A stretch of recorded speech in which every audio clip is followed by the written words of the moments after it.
Geniuses. This video is going to cover another topic from the INFJ perspective, as usual. And we're going to talk about the mind reading ability of the INFJ. And there hasn't been too many videos that I've just focused exclusively on the INFJ, but this is going to be one of them. And it might be a quick one because I'm a little pressed for time today.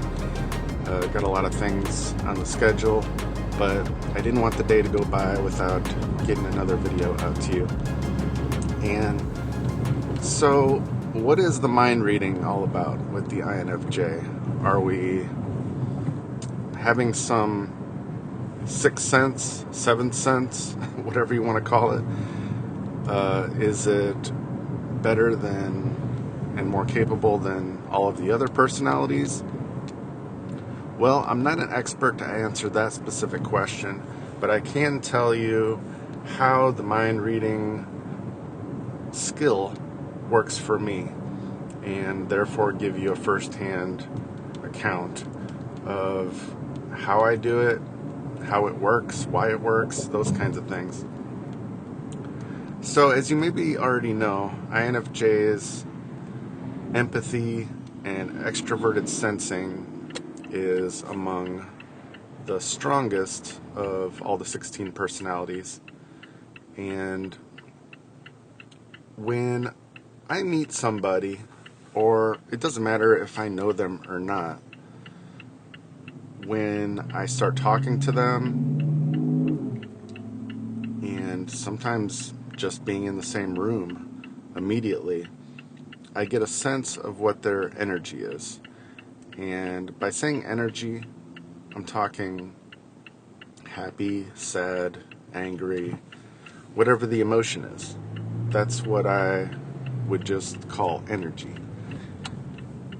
And so there's lots of things that I'm able to sort of already pull for information once I know what their exact mood is.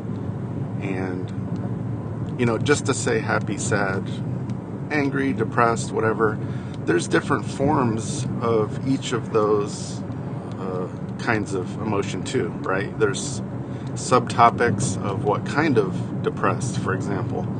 They could be sad because somebody close to them died. They could be sad because they feel like life has just become too much, and so they've been down for a long time. They could be sad because of something. Maybe they just watched a movie, or they're watching a movie and they're feeling that emotion, but it's just a temporary one. What's really amazing to me is that we're not only able to pick up on the energy or mood of a person, but even that subcategory, so to speak, of what kind it is exactly. And so before we're even doing any specific mind read on what somebody is thinking per se, we can kind of start with that very quickly. It can happen within just a few seconds that I can pick up on somebody's exact mood that they're currently in. And then after that, I can move on to the next step of,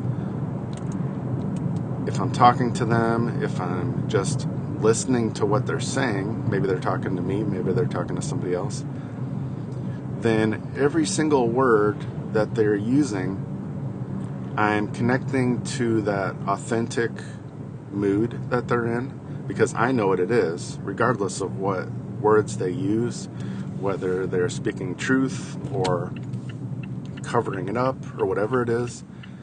I can use those words to connect the dots of the present situation, circumstances, what have you, to really get down to authentically what they're thinking and feeling. And even if they're lying or trying to act like everything is okay, then for the INFJ, that only further helps us to connect the story of their life at that exact moment.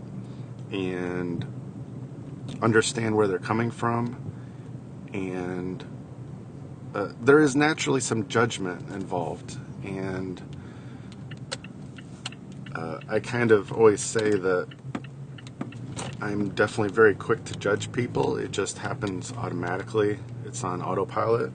But I try to do it well. I try to always understand why the person is doing that or saying that if they're not living authentically. And probably nobody understands that better than an INFJ anyway, for multiple reasons. But I don't always live authentically. There's times when all of us lie or do say something to protect somebody's feelings, or we don't trust them, or there's a whole bunch of reasons that people lie, and it's not exactly always bad, or just not telling the full truth, rather, so you don't have to lie. And people go around that and make excuses all the time, and so it's for good and bad reasons that people will lie or hide things.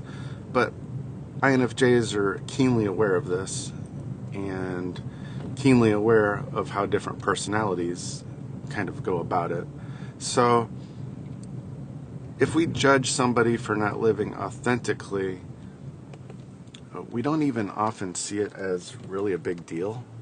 We're so used to seeing it and knowing how we do it ourselves that it's not really a bad kind of judgment necessarily if somebody's not living authentically. And so what we do with that information, though, is, like I said, we measure it against the things that they're saying and how we know that they're actually feeling from the energy we've picked up. And this is why INFJs love observing people, studying people, and we're the natural psychologists, is because we're really good at connecting the dots and doing it very quickly. Quickly meaning anywhere from seconds to minutes to hours, depending on the amount of interaction. But for myself, I would consider myself a master at it. And it's not something that I can really even credit myself for as far as a skill level thing, because it was just a combination of being born with it and learning the skill over time from my experiences. But yes, I would absolutely consider myself a master mind reader. But it's not this how some channels and videos will make it seem, where it's just this total superpower where we can read their thoughts or anything like that. It's not that extreme, but I would just say it's more connecting the dots, and we can see the bigger picture of what's going on, what they're thinking, feeling, and it's not like we're hearing the exact words in their head or anything like that.